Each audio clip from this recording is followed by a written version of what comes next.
Voici le chat botté, raconté par le site mondedespetits.fr. Un meunier ne laissa pour bien à 3 enfants qu'il avait que son moulin, son âne et son chat. Les partages furent bientôt faits. Ni le notaire, ni le procureur n'en furent point appelés. Ils auraient eu bientôt mangé tout le pauvre patrimoine. L'aîné eut le moulin, le second eut l'âne, et le plus jeune n'eut que le chat. Ce dernier ne pouvait se consoler d'avoir un si pauvre lot. « Mes frères, disait-il, pourront gagner leur vie honnêtement en se mettant ensemble. Quant à moi, lorsque j'aurai mangé mon chat et que je me serai fait un manchon de sa peau, il faudra que je meure de faim. » Le chat, qui entendait ce discours, mais qui n'en fit pas semblant, lui dit d'un air posé et sérieux. « Ne vous affligez point, mon maître. Vous n'avez qu'à me donner un sac et me faire faire une paire de bottes pour aller dans les broussailles.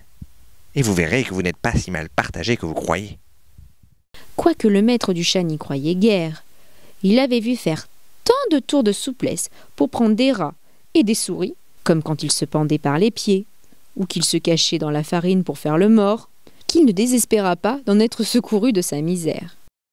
Lorsque le chat eut ce qu'il avait demandé, il se botta bravement, et, mettant son sac à son cou, il en prit les cordons avec ses 2 pattes de devant et s'en alla dans une garenne où il y avait un grand nombre de lapins.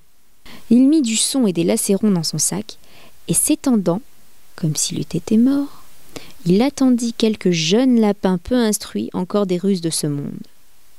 Vint se fourrer dans le sac pour manger ce qu'il y avait mis. À peine fut-il couché, qu'il eut satisfaction. Un jeune étourdi de lapin entra dans son sac, et le maître chat, tirant aussitôt le cordon, le prit et le tua sans miséricorde. Tout fier de sa proie, il s'en alla chez le roi et demanda à lui parler.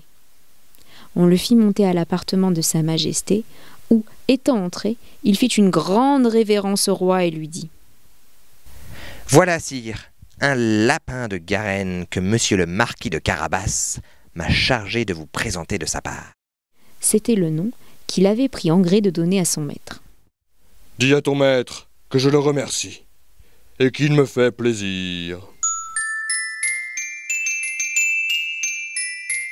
Une autre fois, il alla se cacher dans les blés, tenant toujours son sac ouvert. Et lorsque 2 perdrix y furent rentrés, il tira les cordons et les prit toutes les 2. Il alla ensuite les présenter au roi, comme il avait fait pour le lapin de la Garenne. Le roi reçut encore avec plaisir ces 2 perdrix et lui fit donner à boire. Le chat continua ainsi pendant 2 ou 3 mois à porter de temps en temps au roi du gibier de la chasse de son maître. Un jour qu'il sut que le roi devait aller en promenade sur le bord de la rivière avec sa fille, la plus belle princesse du monde, il dit à son maître « Si vous voulez suivre mon conseil, votre fortune est faite. Vous n'avez qu'à vous baigner dans la rivière à l'endroit que je vous montrerai, et ensuite me laisser faire. » Le marquis de Carabas fit ce que son chat lui conseillait, sans savoir à quoi cela servirait. Pendant qu'il se baignait, le roi vint à passer, et le chat se mit à crier de toutes ses forces. « Au secours! Au secours! Voilà monsieur le marquis de Carabas qui se noie !» À ce cri, le roi mit la tête à la portière, et reconnaissant le chat qui lui avait apporté tant de fois le gibier, il ordonna à ses gardes qu'on allât vite au secours de monsieur le marquis de Carabas. Pendant qu'on retirait le pauvre marquis de la rivière, le chat s'approcha du carrosse et dit au roi que dans le temps que son maître se baignait, il était venu des voleurs qui avaient emporté ses habits. Quoiqu'il eût crié aux voleurs de toutes ses forces, le drôle les avait cachés sous une grosse pierre. Le roi ordonna aussitôt aux officiers de sa garde-robe d'aller chercher un de ses plus beaux habits pour monsieur le marquis de Carabas. Le roi lui fit 1000 caresses, et comme les beaux habits qu'on venait de lui donner révélaient sa bonne mine, car il était beau et bien fait de sa personne, la fille du roi le trouva fort à son gré, et le marquis de Carabas n'eut pas jeté 2 ou 3 regards fort respectueux et un peu tendres qu'il devint amoureux à la folie. Le roi voulut qu'il montât dans son carrosse et qu'il fût de la promenade. Le chat, ravi de voir que son dessein commençait à réussir, prit les devants et ayant rencontré les paysans qui fauchaient un pré, il leur dit Bonnes gens qui fauchez, si vous ne dites pas au roi que le pré que vous fauchez appartient à monsieur le marquis de Carabas, vous serez tous hachés menus, comme chair à pâté. » Le roi ne manqua pas de demander aux faucheurs à qui était ce pré qu'il fauchait.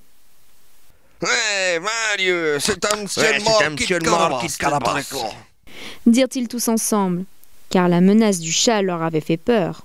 « Vous avez là un bel héritage. » Vous voyez, sire, Répondit le marquis.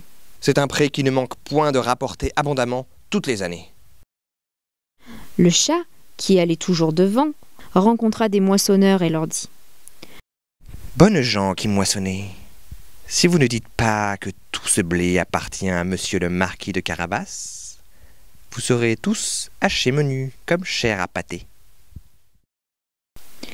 Le roi, qui passa un moment après, voulut savoir à qui appartenait tout ce blé qu'il voyait. « Ouais, c'est un monsieur le marquis de Carabas. » Répondirent le moissonneur, et le roi s'en réjouit avec le marquis. Le chat, qui allait devant le carrosse, disait toujours la même chose à tous ceux qu'il rencontrait. Et le roi était étonné des grands biens de monsieur le marquis de Carabas. Le maître chat arriva enfin dans un beau château, dont le maître était un ogre, le plus riche qu'on eût jamais vu, car toutes les terres par où le roi était passé étaient sous la dépendance de ce château. Le chat, qui eut soin de s'informer qui était cet ogre et ce qu'il savait faire, demanda à lui parler, disant qu'il n'avait pas voulu passer si près de son château sans avoir l'honneur de lui faire la révérence. L'ogre le reçut aussi civilement que peut le faire un ogre, et le fit reposer. « On m'a assuré que vous aviez le don de vous changer en toutes sortes d'animaux, que vous pouviez par exemple vous transformer en lion, en éléphant. » dit le chat. « Cela est vrai. Et pour vous le montrer, vous allez me voir devenir lion. » Le chat fut effrayé de voir un lion devant lui, et gagna aussitôt les gouttières, non sans peine et sans péril, car ses bottes ne valaient rien pour marcher sur les tuiles. Quelque temps après, le chat, ayant vu que l'ogre avait quitté sa première forme, descendit et avoua qu'il avait eu bien peur. « On m'a assuré encore, mais je ne saurais le croire, que vous aviez aussi le pouvoir de prendre la forme de plus petits animaux. Par exemple, de vous changer en un rat, en une souris. Je vous avoue que je tiens cela tout à fait impossible. » « Impossible! Vous allez voir. » reprit l'ogre. Et aussitôt, il se changea en une souris qui se mit à courir sur le plancher. Le chat ne l'eut pas plutôt aperçu qu'il se jeta dessus et la mangea. Cependant le roi, qui vit en passant le beau château de l'ogre, voulut y rentrer. Le chat, qui entendit le bruit du carrosse qui passait sous le pont-levis, courut au-devant et dit au roi: « Votre Majesté soit la bienvenue dans le château de monsieur le marquis de Carabas. »« Comment, monsieur le marquis ?» s'écria le roi. « Ce château est encore à vous. Il n'y a rien de plus beau que cette cour et que tous ces bâtiments qui l'environnent. Voyons à l'intérieur, s'il vous plaît. » Le marquis donna la main à la jeune princesse, et suivant le roi, qui montait le premier, ils entrèrent dans une grande salle où ils trouvèrent une magnifique collection que l'ogre avait fait préparer pour ses amis, qui devaient venir le voir ce jour même, mais ils n'avaient pas osé rentrer, sachant que le roi y était. Le roi, charmé par des bonnes qualités de monsieur le marquis de Carabas, de même que sa fille qui en était folle, et voyant les grands biens qu'il possédait, lui dit, après avoir bu 5 ou 6 coupes: « Il ne tient qu'à vous, monsieur le marquis, que vous ne soyez mon gendre. » Le marquis, faisant de grandes révérences, accepta l'honneur que lui faisait le roi, et le jour même épousa la princesse. Le chat devint un grand seigneur, et ne courra plus après les souris que pour se divertir. Ainsi se termine l'histoire du chat botté. Tu as aimé cette vidéo ? Viens vite me retrouver sur le site mondedespetits.fr. Plein d'autres surprises t'attendent.